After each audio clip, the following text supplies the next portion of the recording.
Buat rider lah. Tapi aku cerita pasal Wanto dulu lah. Aku first macam mana terjebak dengan Wanto ni kan. Mula aku shoot dengan member dia. Nama dia Raja. Aku shoot dengan Raja untuk short film semua. Raja ni buat extra kat dulu. Aku cam dia ni. Oh, dia ni buat extra dulu. Tapi dia kejap ada, kejap tak ada. Kau dah shoot pegang kamera lah?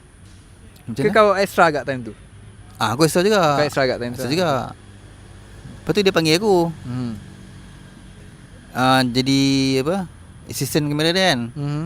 Lepas tu dia kenalkan si Wanto ni. Tu yang jumpa dia tu. Boleh kenal. Masa kat situ kau belajar assist kamera lah? Tak, itu dah ada lah. Dah tahu lah. Dah ada basic lah. Oh iyalah, sebab daripada belajar tadi kan. Itu yang boleh kenal Wanto tu. Okay. Seperti yang terbaru kenal Lando pula.